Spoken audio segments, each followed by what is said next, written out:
अस्सलाम वालेकुम, कैसे हैं आप लोग? ठीक है जी। चलिए आज का टॉपिक स्टार्ट करते हैं। बिस्मिल्लाहिर्रहमानिर्रहीम। आज का टॉपिक स्टार्ट करने से पहले मैं आपको ये सजेस्ट करूंगा कि इससे पिछला टॉपिक जो है वो जो हमने लेक्चर किया था वो जरूर देख लें। आज का जो हमारा टॉपिक है वो है मैट्रिक्स एंड मैट्रिसेस।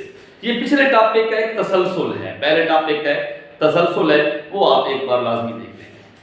चलिए जी, हमने कल पढ़ा था कि व्हाट इज मैट्रिक्स। पहले इसकी हम हिस्ट्री बयान कर लेते हैं कि एक इंग्लिश मैथमेटिशियन थे जिनका नाम था आर्थर कैले। उसने 19th सेंचुरी में 1858 को हमें बताया था कि एक तस्वुर पेश किया था मैट्रिक्स के बारे में, लोगों को एक तस्वुर पेश किया था। उसके बाद हमने पढ़ा था कि इसकी फील्ड्स क्या क्या हैं या ये कहाँ पर इस्तेमाल होता है। हमने ये पढ़ा था कि ये फिजिक्स में इस्तेमाल होता है, कंप्यूटर में होता है और मैथ में इसका इस्तेमाल हम पढ़ रहे हैं। उसके बाद हमने मैट्रिक्स को जानने की कोशिश की कि व्हाट इज मैट्रिक्स। तो हमें पता चला कि मैट्रिक्स में बुनियादी जो रियल नंबर्स होते हैं 0 1 2 3 4 ये इस्तेमाल होते हैं और इसमें दो बड़ी ब्रैकेट का पेयर इस्तेमाल होता है। और तीसरा हमने पढ़ा था कि इसका जो नाम होता है वो इंग्लिश की जो अल्फ़ाबेट्स होते हैं ABCZ तक, उनमें से कोई भी हम नाम रख सकते हैं, शर्त यह है कि वो कैपिटल लेटर में हो। ठीक है जी। तो आज हम टॉपिक स्टार्ट करते हैं मैट्रिक्स एंड मैट्रिसेस। हमने ये कल पढ़ा था कि कालेब का मर्तबा, इसको इंग्लिश में कहते हैं ऑर्डर ऑफ मैट्रिसेस, यानी कि कतारों की तादाद बाय कॉलमों की तादाद। इसमें कतारों की तादाद को आपको मैंने बताया था कि छोटे m से जाहिर करते हैं और कॉलमों की तादाद को छोटे n से जाहिर करते हैं। तो इसे हम पढ़ते हैं m/n। चलिए, हमारे पास एक कालिब है, एक मैट्रिक्स है n, जिसका नाम हमने रखा हुआ है n, और उसमें जो उसकी इंटिटीज हैं, जो अरकान हैं, जो रुकन हैं, वो है 1 2 3 0 4 6। तो इसकी जो कतारें बन रही हैं वो दो हैं। कौन कौन सी? 1 2 3 वाली, ये एक रो 1, और दूसरी कतार बन रही है वो है 0 4 6 रो 2। दो कतारें बन गई, यानी हमारे पास जो छोटा m है वो कितना बन गया? 2 बन गया। ठीक है।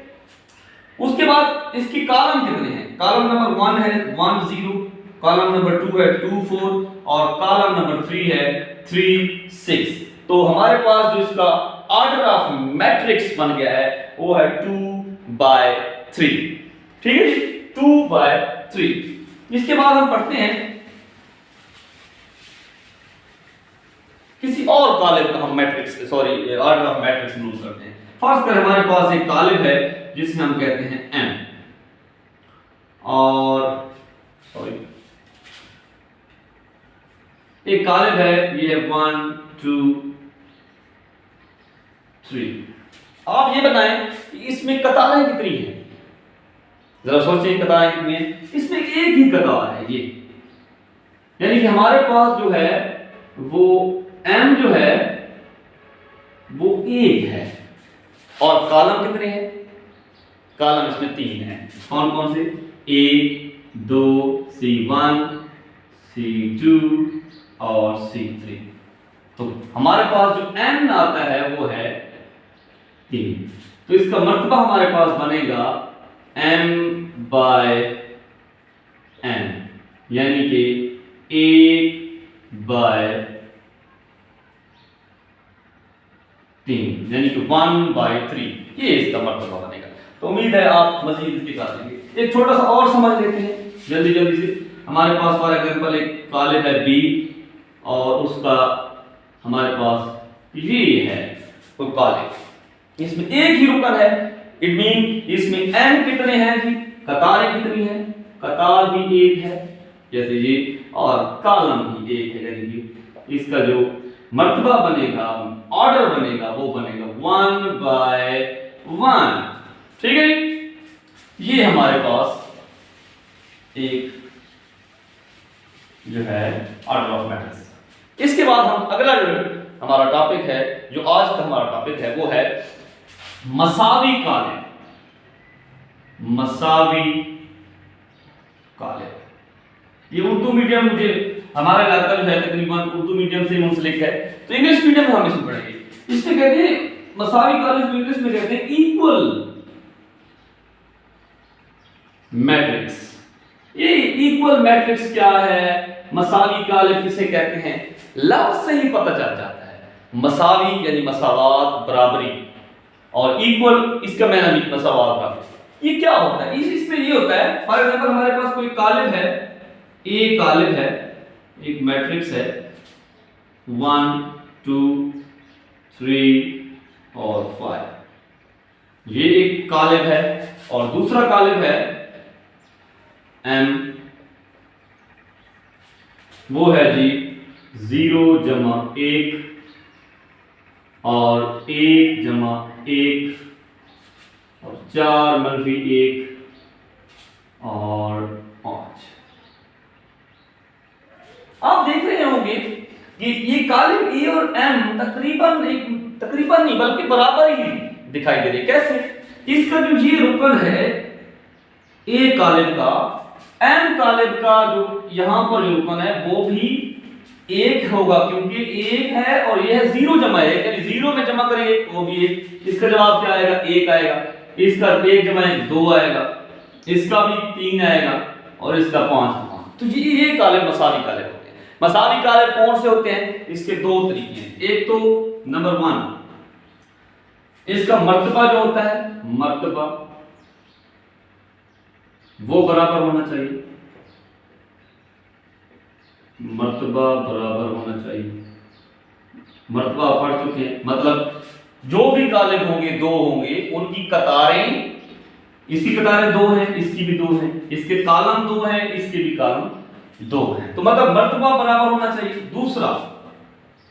दूसरा क्या होना चाहिए कि जो अरकान हैं, जिन जिन पोजीशन पे अरकान है, फॉर एग्जांपल ये एक पोजीशन जो है, इसकी पोजीशन पे 1 है, तो दूसरे कालिक की पोजीशन जो ये वाली है, इसमें भी 1 होना चाहिए, तब जाकर ये मसावी होंगे। अरकान भी, यानी कि अरकान की जो पोजीशन होगी, अरकान की जो पोजीशन होगी वो भी, अरकान की पोजीशन होगी, जिस जिस पोजीशन पे वो रुकन पड़ा होगा, वो भी उस पे भी वही रुकन हो जो दूसरे कालिक। जैसे यहां पर 1 है तो यहां पर भी 1 जवाब आएगा। अब ये हो गया मसावी कालिक, ठीक है जी। अब फॉर एग्जांपल हमारे पास एक रुकन कालिक है m, मेरे पास है 3 4 5 1 2 3, और एक दूसरा कालिक है b 3 4 5 और 6। अब इनकी तरफ देखिए, क्या ये मसावी हैं। सबसे पहले हमने क्या चेक करना है कि उनका मर्तबा जो है वो एक जैसा होना चाहिए। अब ये देखिए, ये इसकी 2 कतारें हैं, कतारें तो इसकी भी 2 हैं, लेकिन इसके कॉलम 3 हैं और इसके कॉलम 2 हैं, तो पहली शर्त भी पूरी नहीं हो रही। इसका मतलब ये है कि ये दोनों कालिक आपस में मसावी नहीं हैं, मसावी नहीं है। समझ आ गई? तो ये होता है मसावी कालिक, जिसको इंग्लिश में कहते हैं इक्वल मैट्रिसेस। उसके बाद होता है जी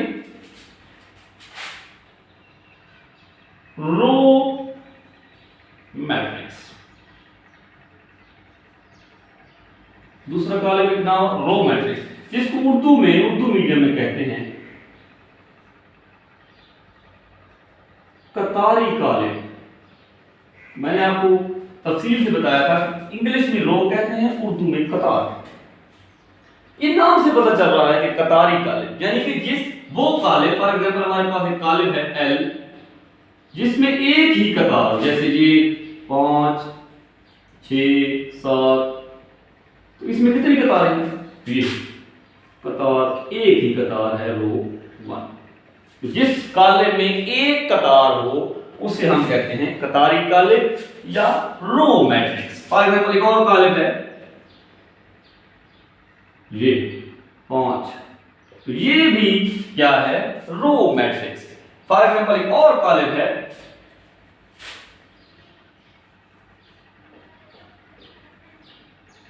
3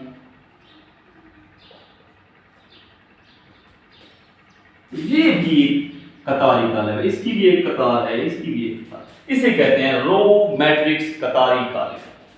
ठीक है जी, समझ आ गई। चलिए इसके बाद है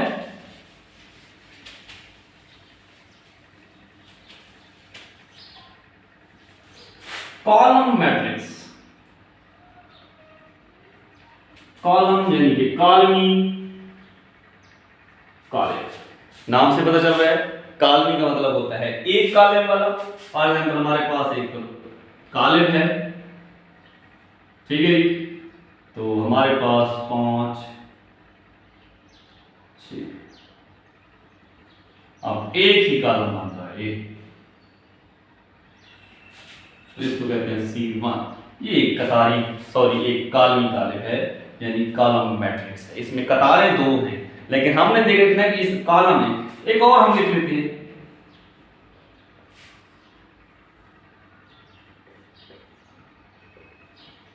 एक ही कॉलम है। तो जिस मैट्रिक्स में एक कॉलम हो उसे कहते हैं कॉलमी कालिब। समझ आ गई। चलिए उसके बाद है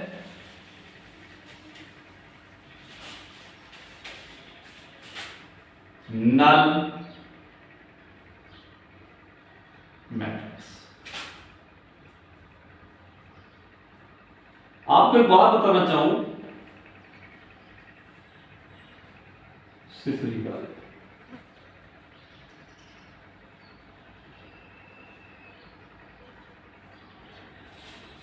इसमें यह होता है कि इसके सारे अरकान 0 होते हैं।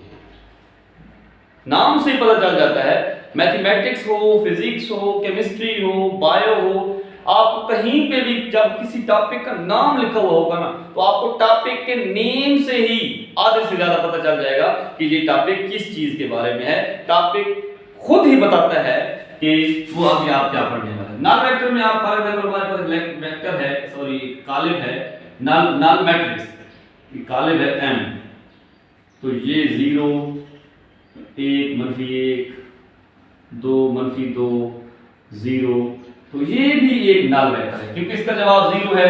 एक और मैट्रिक्स है, मैं वेक्टर कह देता हूं क्योंकि फिजिक्स में हमने पढ़ना है वेक्टर वगैरह।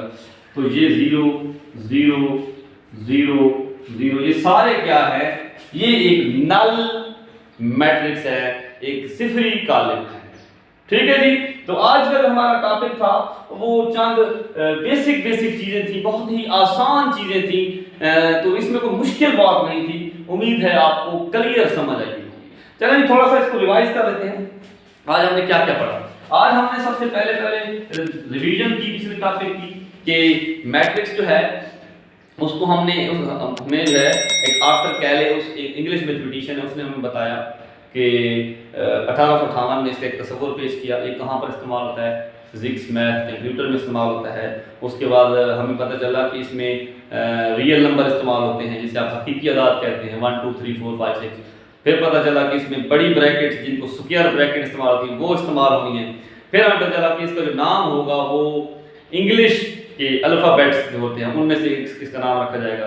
फिर आज हमने उसका दोबारा पढ़ा कि इसका मर्तबा क्या होता है। मर्तबे में आपको समझ आ गई कि हमने उसकी कतारें और कॉलम का जो है तादाद पढ़नी है, जितनी कतारों की तादाद बाई कॉलमों की तादाद, ये उसका मर्तबा था जिसको इंग्लिश में ऑर्डर ऑफ मैट्रिक्स कहते हैं। फिर आज हमने पढ़ा मसावी कालिब। नाम से पता चल रहा है कि ऐसे कालिब जिनकी कतारें और कॉलम, एक कालिब अगर एक कालिब की कतारें हैं 2 और कॉलम है 2, तो अगर दूसरा कॉलम लेंगे तो उसकी भी कतारें और कॉलम 2 2 होने चाहिए, यानी कतारों की तादाद और कॉलमों की तादाद दूसरे कालिब की कतारों और कॉलमों की तादाद के बराबर होनी चाहिए। ये था मसावी कालिब। फिर हमने पढ़ा मसावी कालिब के बाद हमने और बहुत से कालिब पढ़े आज, तो तकरीबन सारी समझ आ गई होगी आपको। ठीक है जी। तो इसमें कोई मुश्किल बात नहीं है। तो 9th की मैथमेटिक्स सारी की सारी आसान है। इंशाल्लाह आप मेरे साथ जुड़े रहेंगे तो आपको मुकम्मल समझ आती जाएगी। Thank you. खुश रहें। जज़ाकल्लाह।